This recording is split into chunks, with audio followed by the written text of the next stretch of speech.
जय हिंद दोस्तों कुछ ही दिन पहले खबर आई थी कि महाराष्ट्र के सीएम उद्धव ठाकरे ने सीएम हाउस को छोड़ दिया है और वो अपने फैमिली होम में शिफ्ट हो गए हैं। तो लोगों ने अंदाजे लगाने शुरू कर दिए कि शायद उद्धव ठाकरे सीएम की ड्यूटी से रिजाइन कर रहे हैं। तो आखिर क्या है ये पूरा मामला, ऐसी क्या नौबत आ गई कि उद्धव ठाकरे को सीएम हाउस छोड़ना पड़ा? आइए जानते हैं आज के इस वीडियो में। तो दोस्तों, अभी तक आपने चैनल को सब्सक्राइब नहीं किया है और आपको ऐसी इन्फॉर्मेटिव वीडियोस पसंद आती हैं तो यार अभी सब्सक्राइब कर लो चैनल को। चलिए बढ़ते हैं वीडियो की तरफ। ये मामला तब शुरू हुआ जब शिवसेना पार्टी के एक दिग्गज नेता एकनाथ शिंदे ने पार्टी की लीडरशिप से नाराजगी जताई। उन्होंने पार्टी को एक लेटर लिखा जिसमें उनके साथ आए 34 एमएलए का भी सपोर्ट है और ये भी कहा कि हम एमवीए की लीडरशिप से बिल्कुल भी खुश नहीं है। जिनको नहीं पता उनको बता दूं कि एमवीए यानी महाविकास अघाड़ी एक पॉलिटिकल पार्टीज का गठबंधन है जो 2019 में हुए महाराष्ट्र के लेजिस्लेटिव इलेक्शन के बाद बनाया गया। इसके मेन लीडर्स हैं शिवसेना के उद्धव ठाकरे, एनसीपी के शरद पवार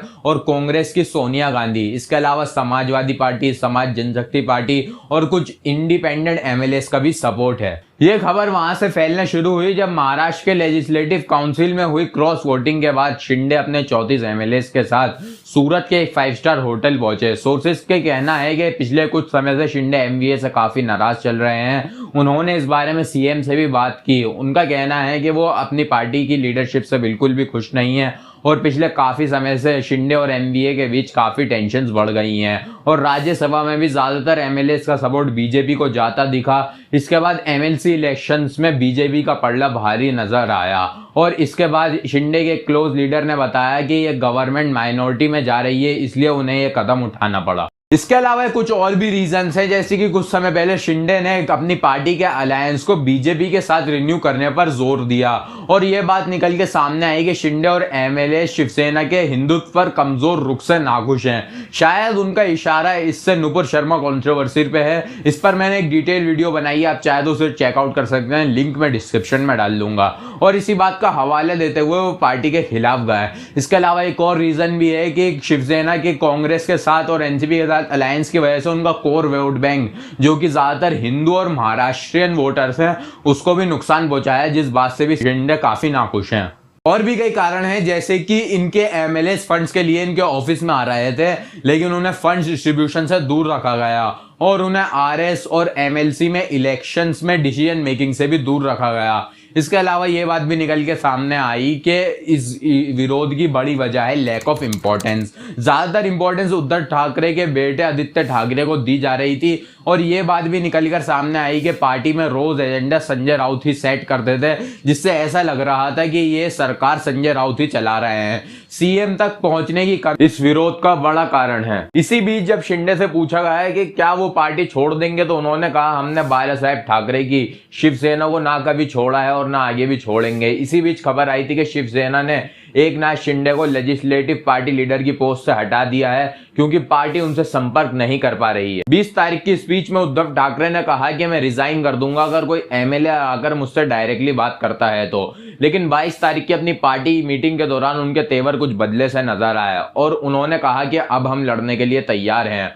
और उनके पार्टी के एमपी संजय राउत ने कहा कि इन लोगों ने एक बड़ा गलत कदम उठाया है, हमने इनको अपनी गलती सुधारने का मौका दिया लेकिन अब हम लड़ने के लिए बिल्कुल तैयार हैं। दोस्तों, इसे सुनकर ऐसा लग रहा है कि संजय राउत सीधी धमकी दे रहे हैं। अब इस राइवलरी ने नया मोड़ ले लिया है। शिवसेना की ये रेबेलियन पार्टी गुवाहाटी के एक रिजॉर्ट में रुकी हुई है और अब यहाँ रिजॉर्ट पॉलिटिक्स होने लग रही हैं। दोस्तों, रिजॉर्ट पॉलिटिक्स जब होती हैं जब एक पार्टी के मेंबर उसके खिलाफ हो जाएं और वो अंदर ही अंदर दूसरी पार्टी से हाथ मिलाने की बात कर रहे हों।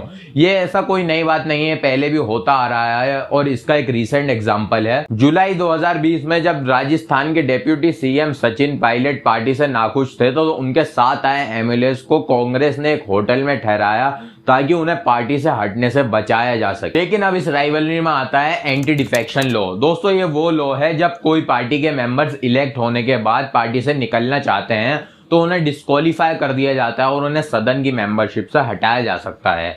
लेकिन इस लॉ में कंडीशन यह है कि अगर पार्टी के 2/3 मेंबर्स दूसरी पार्टी में शिफ्ट होना चाहते हैं तो उन्हें इस रूल से एग्जाम कर दिया जाता है। अब एकनाथ शिंदे का ग्रुप 2/3 के मार्क को पहले ही क्रॉस कर चुका है तो उन्हें इस रूल से एग्जाम किया जा सकता है। दोस्तों मेरी राय में तो एंटी डिफेक्शन लॉ को थोड़ा स्ट्रिक्ट होने की जरूरत है, क्योंकि इसकी वजह से तो देश में वरना पॉलिटिकल क्राइसिस बढ़ते ही चले जाएंगे। कोई भी अपनी पार्टी के मेंबर्स को भड़का सकता है और अपनी तरफ कर सकता है। आपकी क्या राय है कमेंट में लिखकर बताओ। अब शिंदे के पास 40 एमएलएस का सपोर्ट है और अब वो इस वक्त पार्टी को छोड़ देते हैं तो ये पार्टी के लिए बड़ी परेशानी की बात हो सकती है, क्योंकि शिंदे पार्टी के एक बड़े लीडर हैं। तो दोस्तों मुझे तो लगता है शिंदे पार्टी को छोड़ देंगे और बीजेपी के साथ अलायंस बनाएंगे। तो बीजेपी के पास अच्छा मौका है महाराष्ट्र में अपनी सरकार को बनाने का, और वो ये मौका नहीं चूकेंगे। और एक और सिनेरियो ये भी हो सकता है कि शिंदे अपने 40 एमएलएस के साथ पार्टी को छोड़ देते हैं तो महाराष्ट्र में किसी भी इंडिविजुअल पार्टी के पास इतनी सीट्स नहीं है कि वो महाराष्ट्र में सरकार बना सकें। तो महाराष्ट्र में